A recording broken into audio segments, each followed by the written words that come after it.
जैसा हमने पिछले पार्ट में देखा, एंसेस्टर के साथ रे का बहुत तगड़ा वाला फाइट होता है। पर जैसे ही वो उन्हें मारने वाला था, वहाँ green dragon emperor means Qing Long emperor आ जाते हैं और उन्हें बचा लेते हैं, जिस वजह से रे उन्हें गलत समझ लेता है और उन दोनों के बीच फाइट शुरू हो जाता है। पर एम्परर उसका गलत फहमी दूर कर देते हैं और वो काम करते हैं जो कभी कोई सपने में भी नहीं सोच सकता। फिर उसे अपने पैलेस में इनवाइट करते हैं, जहाँ वो उससे बहुत इम्पोर्टेंट मैटर पर बातें करने लगता है। अब आगे एम्परर बोलते हैं, लगता है कि तुमने अपना माइंड सेट कर लिया है, इसलिए अब हम तुम्हें और एडवाइस नहीं देंगे, पर हम उम्मीद करते हैं कि तुम बिंगलुआन को ज़रूर प्रोटेक्ट कर लोगे। तो रे बोलता है, बिल्कुल आप फिक्र मत कीजिए। तो एम्परर बोलते हैं, चलो ठीक है फिर, वैसे हम एक और फेवर कर सकते हैं तुम पे। चलो आओ मेरे साथ, हम तुम्हें और तुम्हारी बहन को मेरे ड्रैगन वीन केव में प्रैक्टिस करने देंगे। फिर सभी ड्रैगन वीन केव में आ जाते हैं, जहाँ चारों तरफ बस खौलता हुआ आग ही आग था, जिसे देखकर लग रहा था मानो किसी वॉल्केनो के अंदर आ गए हैं। जिसे देखकर रे बोलता है, यहाँ कितना स्ट्रॉन्ग ड्रैगन एसेंस है। तो एम्परर बोलते हैं, ये मेरा फॉरबिडन रॉयल लैंड है, यहाँ पर सिर्फ एक किंग ही प्रैक्टिस कर सकते हैं। हम बस सिर्फ तुम्हारे लिए इस रूल को थोड़ा चेंज किए हैं, वो भी सिर्फ आज भर के लिए। ये सुनकर रे खुश हो जाता है और उन्हें अपना ग्रेटिट्यूड दिखाने लगता है। तो एम्परर बोलते हैं, किन्जुन तुम्हें मारने का कोशिश किया, पर मेरा ऐसा कोई इंटेंशन नहीं था। तो रे बोलता है, इट्स ओके, हम समझ सकते हैं। तो एम्परर बोलते हैं, हम जो भी एक्शन लिए वो सिर्फ तुम्हारा स्ट्रेंथ चेक करने के लिए लिए, ताकि सुकून से तुम्हें बिंगलुआन को सौंप सके। पर आज जो कुछ भी किन्जुन के वजह से हुआ, वो बहुत गलत हुआ। अगर आज हम उसे जाने देते तो लोगों के बीच हड़कंप मच जाता। पर तुम काफ़ी स्मार्ट हो, बिल्कुल मेरी तरह, क्योंकि हम भी रॉयल ड्रैगन क्लैन के एक डिसेंडेंट ही हैं, जिसे ये जगह को संभालने के लिए सौंपा गया है। ये सुनकर तो रे को बहुत बड़ा झटका लग जाता है और सोचता है, हम तो कभी सोचे भी नहीं थे कि क्विंग लॉन्ग रॉयल फैमिली भी ड्रैगन क्लैन के डिसेंडेंट्स होंगे। फिर एम्परर बोलते हैं, अब तुम्हें यहाँ बैठकर प्रैक्टिस करना चाहिए, ताकि तुम अपने फाउंडेशन को और स्ट्रॉन्ग कर सको। फिर वो चले जाते हैं वहाँ से, जिनके जाने के बाद रे चारों तरफ गौर से देखता है और बोलता है, कितना रिच ड्रैगन बीन एसेंस है यहाँ, ये बिल्कुल सही जगह है मेरे जू लॉन्ग बॉडी रिफाइनिंग टेक्निक को इम्प्रूव करने के लिए। तभी सायु जंप करते हुए एक पिलर के ऊपर आकर बैठ जाती है और कल्टीवेट करना स्टार्ट कर देती है, जिसे देखकर रे भी एक पिलर के ऊपर आकर बैठ जाता है और अपने बॉडी रिफाइनिंग टेक्निक को एक्टिवेट करने लग जाता है। इधर प्रिंसेस एम्परर के पास आती है और पूछती है, ग्रैंडफादर रे कहाँ है? तो एम्परर बोलते हैं, उसे हम ड्रैगन वीन केव में छोड़कर आए हैं, ताकि वो वहाँ प्रैक्टिस कर सके। क्यों, तुम्हें क्या लगा हम उसे कैद कर लेंगे? तो प्रिंसेस थोड़ा डर जाती है, पर बात को संभालते हुए बोलती है, ऐसा नहीं है, रे का टेम्पर थोड़ा खराब है, तो हम बस अपने ग्रैंडफादर के लिए थोड़ा परेशान हो गए थे। प्रिंसेस के इस तरह की बातें सुनकर एम्परर को हंसी आ जाता है और बोलते हैं, तुम्हें बातें बनाना बहुत अच्छे से आता है, चलो चले यहाँ से। सब कुछ ठीक देखकर प्रिंसेस भी खुशी खुशी अपने ग्रैंडफादर के साथ वहाँ से निकल जाती है। इधर रे प्रैक्टिस करते करते अपने सी ऑफ सोल के अंदर आ जाता है, जहाँ वो चारों तरफ से उसके ओपन एक्यू पॉइंट से घिरा हुआ था। तभी वो अपना आँख खोलता है और बोलता है, फाइनली हम अपना 168th एक्यू पॉइंट्स को ओपन कर लिए। अब अगर हम 9 हेवन डिवाइन थंडर को समन ना भी करें, तो भी हम किन फैमिली के एंसेस्टर्स से आराम से फाइट कर लेंगे। Guys, Qin family Qing Long royal family ही है। तभी रोबोट का आवाज आता है जो बोलती है, कॉन्ग्रेचुलेशंस ऑनर, आप finally half step nirvana realm पर पहुंच गए। जिसे सुनकर रे बोलता है, बट अफसोस हम इस ड्रैगन एनर्जी का यूज करते हुए और एक्यू पॉइंट्स को ओपन नहीं कर सकते। फिर वो अपने सी ऑफ सोल से बाहर आ जाता है और बोलता है, यहाँ का ड्रैगन एनर्जी बहुत ज़्यादा ही रिच है, जिस वजह से यहाँ पर बहुत सारे नेचुरल एसेंस पैदा हो सकते हैं। फिर अपने ड्रैगन आई से चेक करने लगता है, तो उसे सच में एक ट्रेजर मिल जाता है, जिसे देखकर तो इसे यकीन ही नहीं हो रहा था, क्योंकि इसे एक ड्रैगन फायर लोटस मिल गया था। जिसे देखकर बोलता है, अगर इस ड्रैगन फायर लोटस का एसेंस शेप ले लिया, तो ये ड्रैगन फ्लेम स्काई फायर को भी पैदा कर सकता है। ऊपर से ये हजारों साल पुराना लोटस है। फिर तुरंत जंप करता हुआ उसके पास पहुंच जाता है। फिर जो इसे देखने मिलता है उससे तो ये और भी ज़्यादा चौंक जाता है, क्योंकि इस लोटस के ट्रू फायर ने तो एक स्पिरिचुअलिटी को पैदा कर दिया था। मतलब कि ये फायर एक ड्रैगन का शेप ले लिया था, जिसे देखकर रे भी तुरंत अपने एंसेस्ट्रल ड्रैगन को बाहर निकाल लेता है और उस ड्रैगन को डिवोर कर लेता है, जिसके पेट में जाते ही उसका पावर रे को ऑटोमेटिकली फील होने लग जाता है और खुश होता हुआ बोलता है, मेरा ड्रैगन फायर भी अब हाफ स्टेप निर्वाणा रेल्म पर पहुंच गया। अगर इसे रिफाइन भी कर लिए तो मेरा स्पिरिचुअल पावर और भी ज़्यादा बढ़ जाएगा। तो रोबोट बोलती है, ऑनर, अगर आपका स्पिरिचुअल पावर इंक्रीज हो गया तो फिर 9 हेवंस डिवाइन थंडर का पावर भी और बढ़ जाएगा। ये सुनकर रे खुश होता हुआ बोलता है, ये सोल पावर तो एक ह्यूमन ट्रेजर्स की तरह है, जिससे बहुत सारे ट्रेजर्स अनलॉक हो सकते हैं। पर सिर्फ एक स्ट्रॉन्ग सोल पावर ही किसी टेक्निक के मैजिकल पावर्स को उसके फुल पोटेंशियल पर ला सकता है। पर तभी इसका नज़र सी ऑफ फायर के अंदर चला जाता है, जहाँ किसी चीज़ को देखकर बहुत शॉक हो जाता है। तो रोबोट बोलती है, ऑनर, ये ड्रैगन एसेंस गोल्ड है, जो आपके जुलोंग बॉडी रिफाइनिंग टेक्निक को परफेक्ट करने में हेल्प कर सकता है। साथ ही ट्रू गोल्डन ड्रैगन को भी अचीव करने में हेल्प कर सकता है। और अगर सायु भी इन गोल्ड्स को रिफाइन कर लेती है तो वो भी एक गोल्डन बॉडी को पा सकती है। ये सुनकर रे खुश हो जाता है और बोलता है, लगता है भगवान मेरी हेल्प कर रहे हैं। फिर तुरंत जंप करते हुए उस सी ऑफ फायर के अंदर चला जाता है, जिसके अंदर जाते ही अपने पावर से उन सभी ड्रैगन गोल्ड्स को ऊपर उठा लेता है। तभी रोबोट बोलती है, ऑनर, अगर आप इस सी ऑफ फायर के अंदर ही इन ड्रैगन गोल्ड्स को रिफाइन करते हैं तो आप गोल्डन बॉडी को एक ही झटके में कल्टीवेट कर लीजिएगा। जिसे सुनकर रे मान जाता है और कुछ गोल्ड्स को अपने अंदर एब्जॉर्ब कर लेता है, जिसके मेल्ट होते ही उसे बहुत तकलीफ होने लगता है। तो रोबोट बोलती है, ऑनर, जल्दी से अपने आइस फ्लेम से उन गोल्ड लिक्विड्स को कवर कर लीजिए। जिससे एग्री होकर रे ऐसा ही करने लग जाता है, जिससे उसका तकलीफ धीरे धीरे कम होने लग जाता है।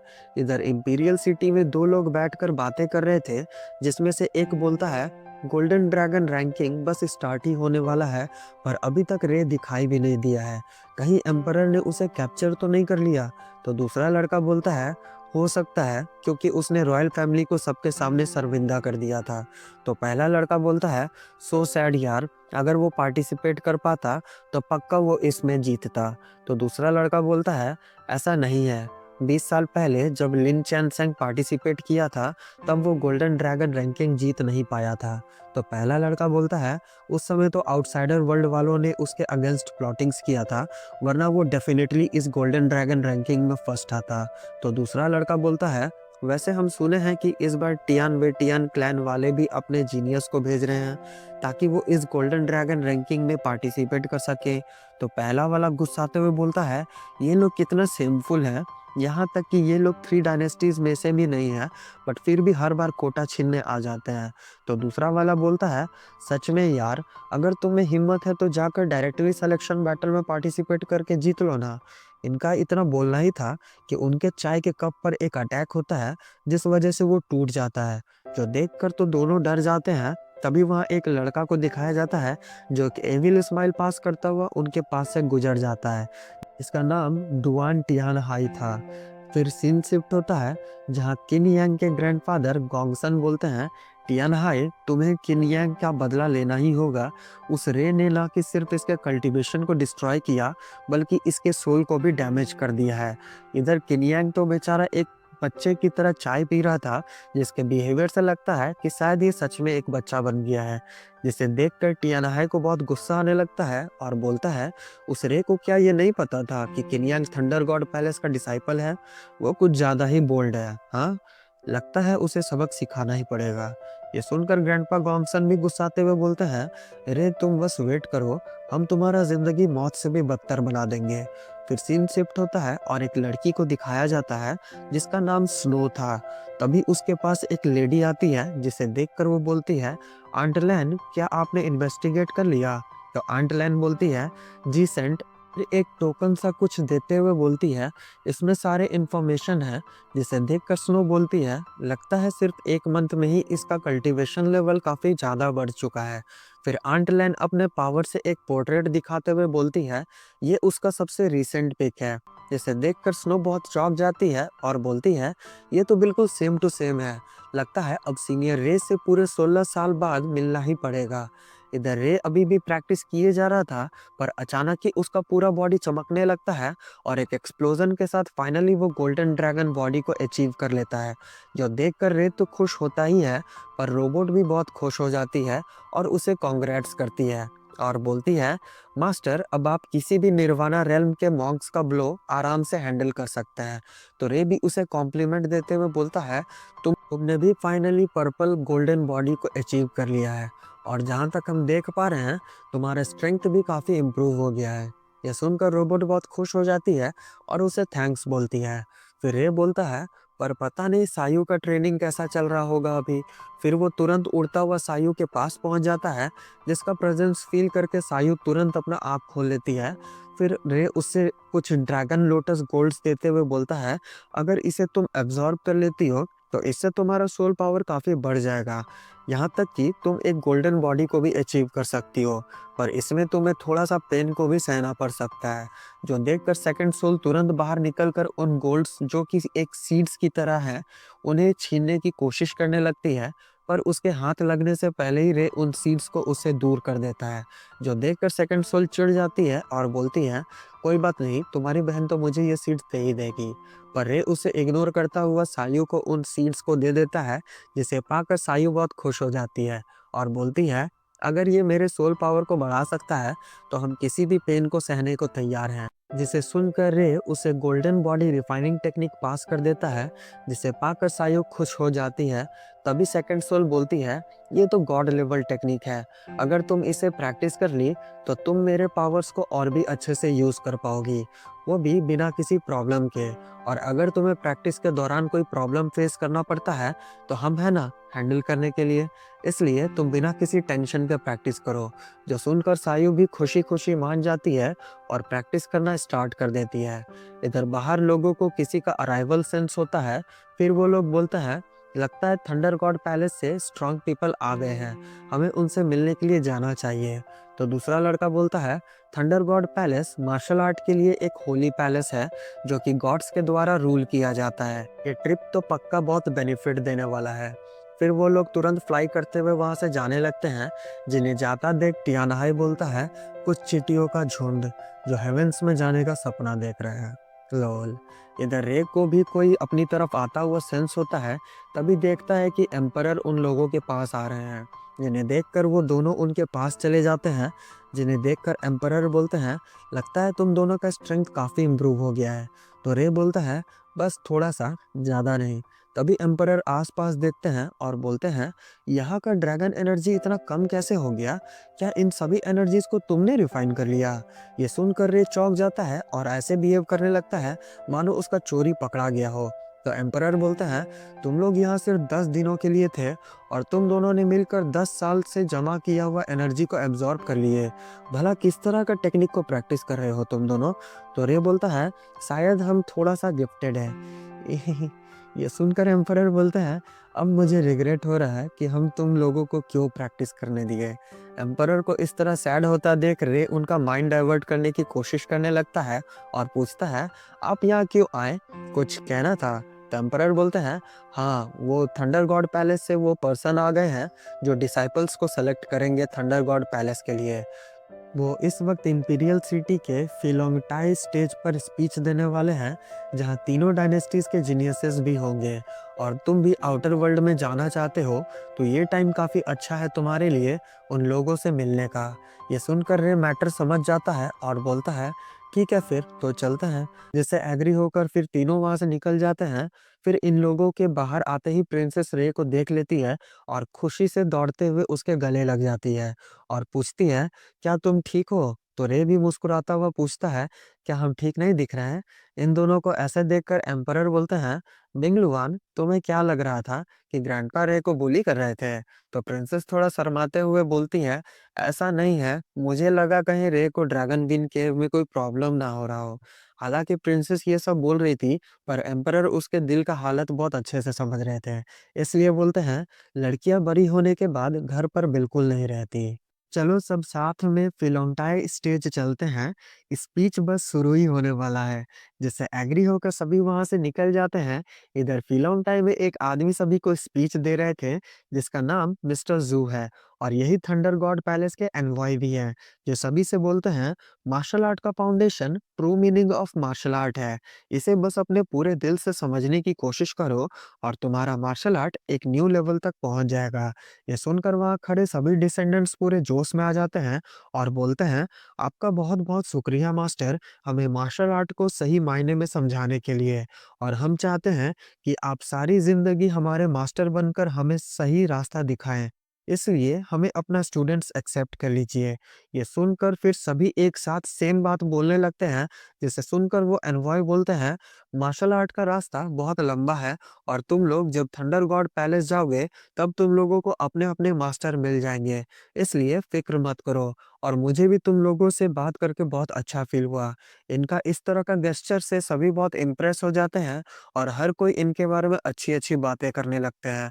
तभी वहाँ सायान को भी दिखाया जाता है, जो किन्यू से बोलता है, थंडर गॉड पैलेस सच में एक होली पैलेस है, क्या तुम थंडर गॉड पैलेस ज्वाइन करोगी? तो किन्यू बोलती है, थंडर गॉड पैलेस के इनर गेट में सिर्फ 10 ही लोग इंटर कर सकते हैं, इसलिए गोल्डन ड्रैगन रैंकिंग के टॉप 10 में आना इतना आसान नहीं है। तो सायान बोलता है, उसकी फिक्र मत करो, तो क्या हुआ अगर हम लोग इनर गेट में इंटर ना कर पाए तो? हम तो अपने फादर से ऑलरेडी बात कर चुके हैं कि मेरे लिए एक कोटा खाली रखें। ऊपर से मेरे किन फैमिली के कुछ मेंबर्स ऑलरेडी वहाँ हैं, जिस वजह से हमें काफ़ी बेनिफिट हो सकता है।